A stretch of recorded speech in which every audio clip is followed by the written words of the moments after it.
ഇതല്ലല്ലോ ഇടതുപക്ഷമെന്ന് ഈ ഭരണകൂടവും മുഖ്യമന്ത്രിയും എത്ര തവണ പറയിപ്പിച്ചു. എണ്ണിയെടുക്കാനാകുന്നതിലും എത്രയോ അധികമാണെന്ന് ഉറപ്പിച്ചു പറയാം. അതിൽ ഏറെയും പോലീസിന്റെ ചെയ്തികൾ കൊണ്ടുണ്ടായതാണെന്നും എളുപ്പത്തിൽ പറയാം. അപ്പോൾ പോലീസിന്, ആഭ്യന്തര വകുപ്പിന് ഒരു ഉപദേശകൻ അത്യാവശ്യമല്ലേ? തീർച്ചയായും ഒരു ഉപദേശകൻ കൂടിയേ തീരൂ. എന്നാൽ അത് രമൺ ശ്രീവാസ്തവയായാലോ? അപ്പോൾ മുഖ്യമന്ത്രിയോട് ഒന്നുകൂടി ഉറക്കെ പറയേണ്ടി വരുന്നു. ഇടത് സർക്കാരിനെ ഉപദേശിക്കാൻ ശ്രീവാസ്തവയ്ക്കുള്ള യോഗ്യത എന്താണ്?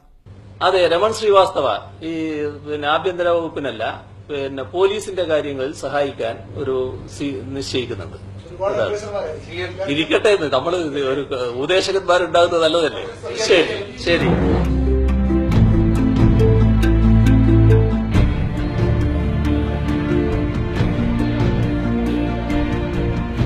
ഉപദേശകർ നല്ലതു തന്നെ. എന്നാൽ ഈ പുതിയ ഉപദേശകന്റെ പേര് കേൾക്കുമ്പോൾ ഓർമ്മയിലെത്തുന്ന വാചകം ഇതാണ്: I want dead bodies of all Muslim ബാസ്റ്റേഡ്സ്.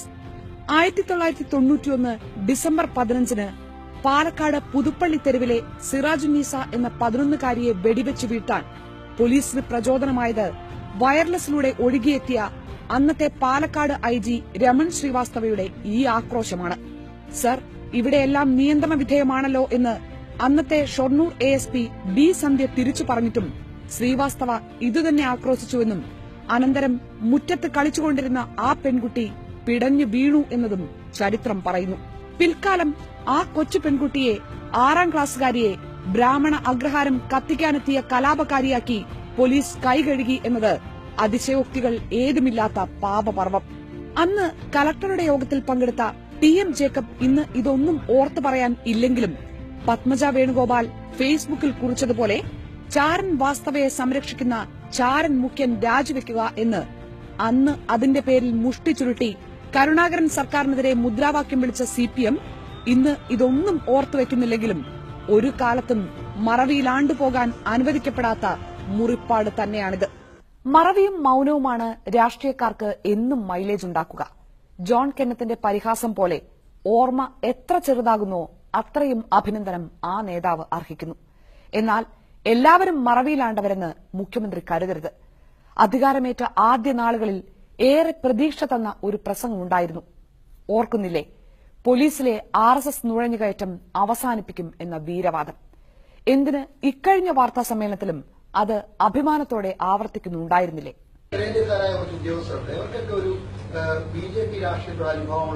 ഉത്തരേന്ത്യയും ദക്ഷിണേന്ത്യയും തമ്മിലൊക്കെ RSSന് വ്യത്യാസമുണ്ട് എന്നുള്ളത് ശരിയാണ്. RSSന്റെ സൈദ്ധാന്തികൻ പറഞ്ഞല്ലോ അതിനെപ്പറ്റി. അത് നമുക്ക് ഇവിടെയില്ല.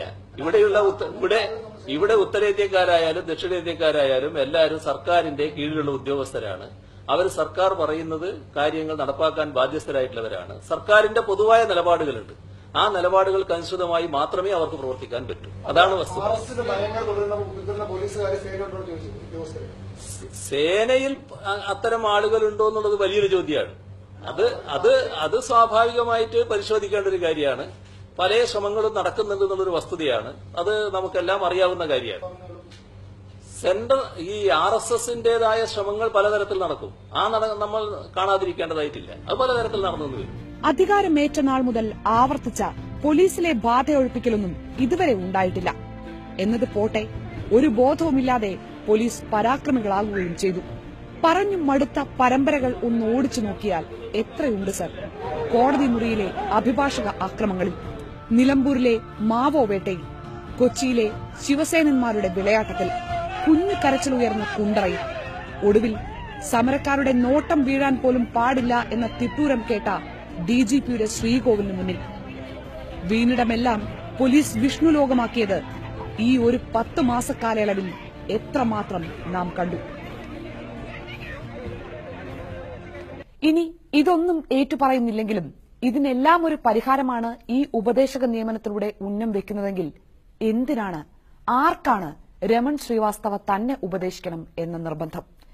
ഈ എത്തുന്ന ഉപദേശക പടയെല്ലാം വലിയ ഉദാരമനസ്കരാണ് എന്നുകൂടിയിരിക്കെ, പ്രതിഫലേച്ഛ ഒട്ടുമില്ലാത്ത പ്രതിഭകളാണ് എന്നിരിക്കെ, നിയമന രീതികളിൽ വലിയ ചട്ടങ്ങളൊന്നും ചിന്തിക്കേണ്ട എന്നുമിരിക്കെ, വാസ്തവയല്ലാതെ വാഴിക്കാൻ ആരും തന്നെ ഇല്ലാതെ പോയത് എന്തുകൊണ്ടാണ്? ഒരു പരിശോധനയ്ക്ക് ഇപ്പൊ പോകുന്ന പ്രശ്നമില്ല. ഏതോ കാലത്ത് CP രാമസ്വാമി അയ്യരെടുത്ത ഭൂമി അത് പരിശോധിക്കാൻ ഇപ്പോ ഈ ഗവൺമെന്റിന് കഴിയുന്ന കാര്യമല്ല. ആ പരിശോധനയ്ക്ക് ഇപ്പൊ പോന്ന പ്രശ്നമില്ല. അതാണ്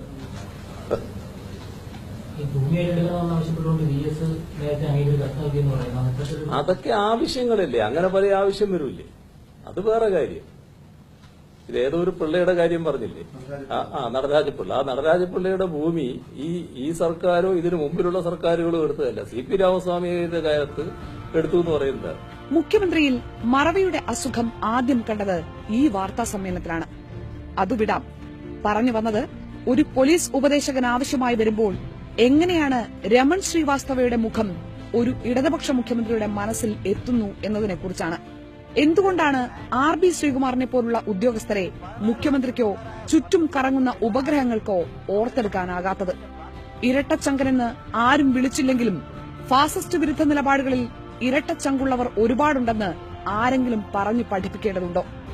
എന്തിന് സർക്കാരിനെതിരെ ഒരു ഗൂഢാലോചനയും നടത്താത്ത പാർട്ടി പത്രം ഒരു വേള ഒരുപാട് മഷിയും ഒരുപാട് കോളവുമെല്ലാം ശ്രീകുമാർ എന്ന ഉദ്യോഗസ്ഥന്റെ ചങ്കുറപ്പ് പറയാൻ മാറ്റിവെച്ചിട്ടും ഇത്തരമൊരു ഘട്ടത്തിൽ എങ്ങനെയാണ് രമൺ ശ്രീവാസ്തവയ്ക്ക് നറുക്കുവീഴുന്നത്? ശ്രീകുമാർ മാത്രമല്ല, നട്ടെല്ലുള്ള നിലപാട് പറഞ്ഞ സഞ്ജയ് ഭട്ടുമാർ, രാഹുൽ ശർമ്മമാർ എത്രയുണ്ട് ഇവിടെ. രമൺ ശ്രീവാസ്തവ എന്ന് കേൾക്കുമ്പോൾ പെട്ടെന്ന് ഓർമ്മ വരുന്ന പേര് K കരുണാകരനും ഹൈറുന്നീസായും ഒക്കെയാണ്. പക്ഷേ ഒരു മുഖ്യമന്ത്രിക്ക് തന്നെ ആരാണ് ഉപദേശിക്കുന്നത് എന്ന് തീരുമാനിക്കാനുള്ള മിനിമം സ്വാതന്ത്ര്യമെങ്കിലും നമ്മൾ കൊടുക്കണം. അതുകൊണ്ട് അദ്ദേഹം തീരുമാനിക്കട്ടെ, അദ്ദേഹത്തിന് ആരാണ് ഉപദേശിക്കേണ്ടത് തീരുമാനിക്കാനുള്ള സ്വാതന്ത്ര്യം അദ്ദേഹത്തിനുണ്ട്. കാനം കനലാകുന്നതും ഇതുകൊണ്ട് തന്നെയാണ്. ഒരു ഭരണകൂടമാകാൻ എളുപ്പമാണെന്നും ഇടതുപക്ഷ ഭരണകൂടമാകാൻ ഏറെ പ്രയാസമാണെന്നും എല്ലാം ശരിയാക്കാൻ ഇറങ്ങിയവരും വിളിച്ചു പറഞ്ഞുകൊണ്ടിരിക്കുന്നു. ഇനി ഈ ഉപദേശിയുടെ റോൾ എന്ത് എന്നതും നിർവചിക്കപ്പെടേണ്ടതാണ്. ബെഹ്റയ്ക്ക് കളമൊഴിയേണ്ടി വന്നാൽ ആ ഇടം നികത്താൻ കേന്ദ്രം കണ്ട കെട്ടിയിറക്കലാണോ ഇത്? അഡ്ജസ്റ്റ്മെന്റ് സമരങ്ങളാണോ മുന്നണി ചെയ്യുന്നത് എന്ന പഴയ CPI സംസ്ഥാന സെക്രട്ടറിയുടെ ചോദ്യം പോലെ അഡ്ജസ്റ്റ്മെന്റ് നിയമനമാണോ ഇത്? ആരെങ്കിലും ചോദിച്ചാൽ അവരെ കുറ്റപ്പെടുത്താനാകില്ല.